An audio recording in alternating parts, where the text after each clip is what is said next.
fonds publics. 4. Et la fraude. Non, mais la fraude, c'est soit des profits qui sont fraudés, soit... Bon, 4. 4 types. Après, ils ont des fonctions différentes et des circuits différents. 4. Tu parles des fonds de pension.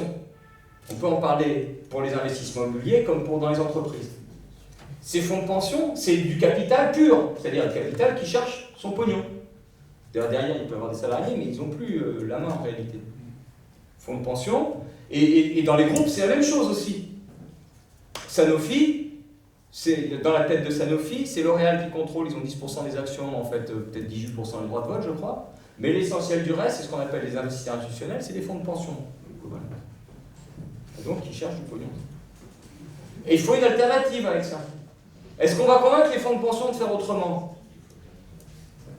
On va les dénoncer en jouant sur les affects. Mais on va dire, nous, on peut amener autre chose. Et c'est là où les banques interviennent. C'est un autre type d'argent. C'est ça ce qu'il veut dire, Denis. Les fonds de pension, la finance, c'est des titres. Tout est réduit à du papier qui va se valoriser lui-même de façon autonome par rapport à l'entreprise. Et je vais chercher plus de pognon. Et ça se passe sur les marchés. La banque, l'argent bancaire, c'est du crédit, l'argent nouveau que je crée, que je mets, et institutionnellement, on va discuter, on se met d'accord, comment on fait, ensuite. Création monétaire, suivi, institution, et donc nouveau pouvoir. Et donc, c'est pour contrer les fonds de pension. C'est une alternative aux fonds de pension, au marché financier, les banques. C'est ça. Et on est légitime parce que c'est notre argent. Qu'est-ce qui est les dépôts des banques? C'est essentiellement, ouais, il y a un peu, mais c'est essentiellement les ressources du monde du travail, c'est-à-dire argent des retraités, argent des salariés. Il faut qu'on le présente comme ça aussi, il faut qu'on s'outille. Bien sûr, il y a les impôts là-dedans, etc. Il y a les... Quand je dis les banques, c'est fondamental comme levier, mais bien sûr, il y a les pouvoirs dans les entreprises.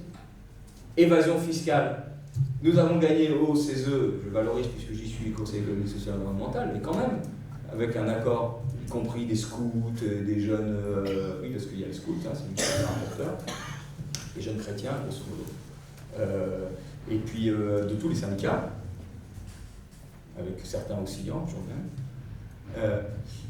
L'idée que, contre l'évasion fiscale, il faut que les salariés aient des pouvoirs de droit d'information sur les prix de transfert, pouvoir de décision, et ou, c'est comme ça qu'on obtient un moment, de décision sur le montant des prix de transfert, sur la localisation des brevets, la localisation des marques. Parce que c'est comme ça qu'on fait l'évasion fiscale. On localise un truc à un endroit et on crée un tuyau. Et dans le tuyau, parce que l'évasion fiscale légale, c'est celle-là qui est massive en réalité. Donc on met un point, on localise des brevets, et puis après on met des royalties et ça pompe tout. Ou on fait un emprunt, et puis ça pompe tout. Information, voire droit de décision, y compris sur les brevets et les connaissances, parce que ça appartient aux salariés. Donc c'est des pouvoirs nouveaux. Et on emmène là-dessus, même si je pense que c'est radical, mais c'est en réalité une radicalité qui correspond à la nouveauté radicale de la société. Il y a un affect précis. Et un affect précis et un vécu. Au-delà encore d'affect, le vécu, c'est les deux à et d'ailleurs, les banques, c'est aussi le moyen de l'évasion fiscale, parce que ça passe, tout ça, en réalité, les banques, on les compte. Elles voient quand l'argent va dans les paradis fiscaux. Je suis étonné qu'il n'ait pas dit, mais parce qu'il voulait juste aller montrer. Voilà. Alors, 2 points pour finir. Marc, sur l'emploi. Est-ce qu'ils vont marcher? Est-ce que ça va marcher? Est-ce que ça ne va pas marcher, leur affaire? Je vous alerte sur une chose. Il y a le plein emploi, nous dit-on, en Allemagne. C'est pas un débat de spécialistes, hein, parce qu'à un moment, vous vous rappelez, Paul se mettait en colère sur oui, le plein emploi, c'est pas ça qu'on vit, c'est une sécurité d'emploi et de formation. Mais le plein emploi, c'est 4% de chômeurs en Allemagne. C'est 4% de chômeurs aux États-Unis, et j'ai entendu récemment, le plein emploi, ce serait 8,5% de chômeurs en France. C'est ça le plein emploi. C'est simplement on compte le nombre d'emplois sans regarder leur contenu, en durée, en salaire, en épaisseur d'emploi, en temps de travail. Et puis, c'est l'emploi au taux en vigueur. C'est ça le plein emploi. Et donc, on va nous dire, on doit être comme les Allemands sur le plein emploi. Mais en réalité, on revient au social dont parlait Bernard Devers. Si on regarde la statistique de pauvreté, par exemple, entre France et Allemagne, donc 4% de taux de chômage, à peu près, peut-être 5, l'Allemagne, c'est faible. Taux de pauvreté, avant redistribution, comme en France.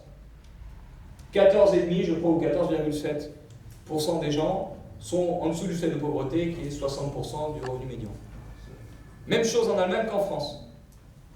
Et après redistribution, c'est même un petit peu plus qu'en Allemagne qu'en France, 16 d'un côté, 14 de l'autre. Disons que c'est la même chose parce qu'on mesure mal, et puis en France, il y a une grande ville qui est Paris, là-bas, c'est des villes moyennes, la vie, c'est pas la même chose. Bon. Taux de pauvreté, similaire, alors que l'emploi, 2 fois moins important. Donc il y a un problème sur le contenu de l'emploi. Oui, nous voulons une sécurité d'emploi et de formation dans une mobilité avec progression et toute autre chose qu'un emploi à tout prix et tu bouffes de la merde. Hein? Donc ça, je crois que c'est important. Et donc on peut avoir l'impression qu'ils vont faire plein d'emplois, qu'ils vont créer des emplois. S'ils développent ça. S'ils développent les licenciements. On peut avoir un volume d'emplois par an qui est en fait un partage du travail réactionnaire. On peut avoir ça. D'autant qu'ils ont un risque emploi, eux, ils le savent. Insuffisance de qualification, le patronat veut mettre la main sur la formation, je le dis. Mais aussi, ils ont un risque emploi. S'ils ne tiennent pas les salaires de tout le monde, les cadres vont demander beaucoup. Donc ils ont un risque emploi.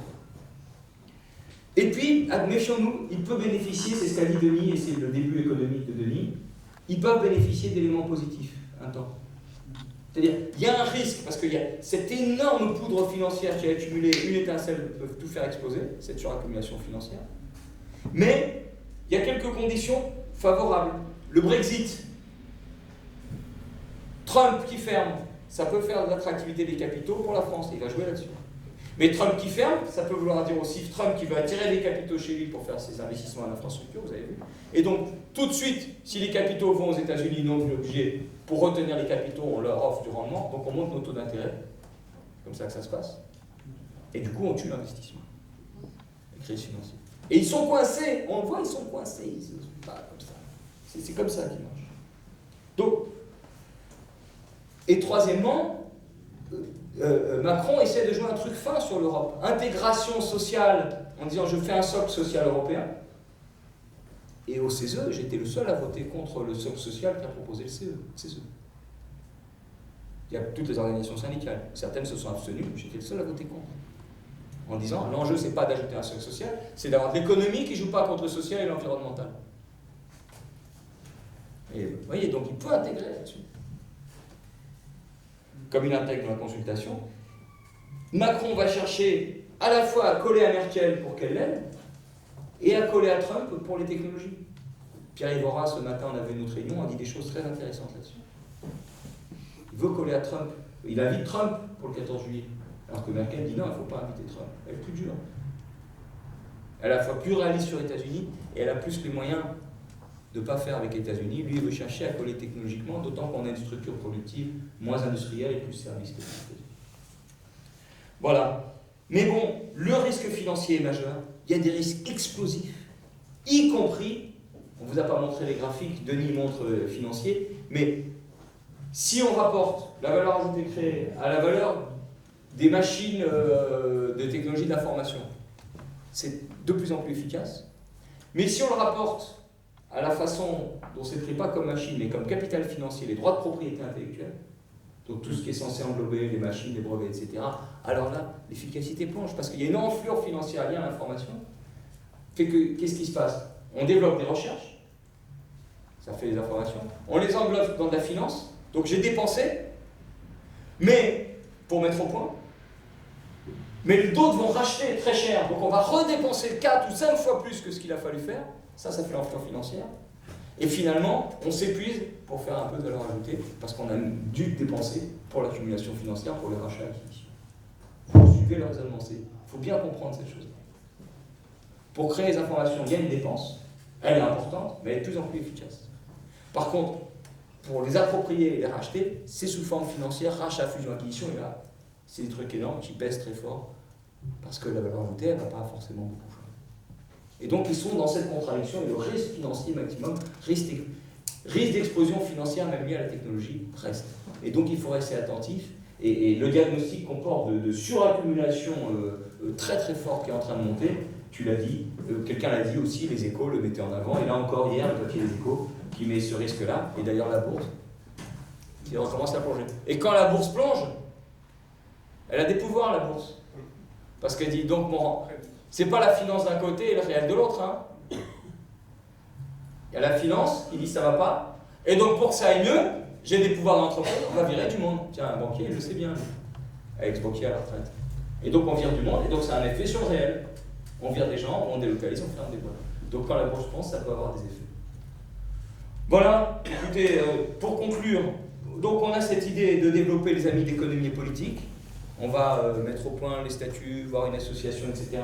Et on vous enverra avec l'ordonnée. On n'a pas pu être au point aujourd'hui. C'est pas pour vous dire bougez pas, on fait tout. Bon, on ne sait pas bien ce qu'on peut faire pour la fête de l'UMA, mais il faudrait faire quelque chose. Et je pense que les deux enjeux majeurs, c'est reprendre une grande campagne sur le coût du capital et avoir un congrès communiste qui soit utile au Parti communiste et au pays. Voilà.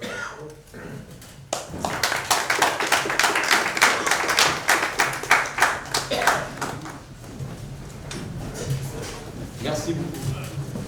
Nous étions 58.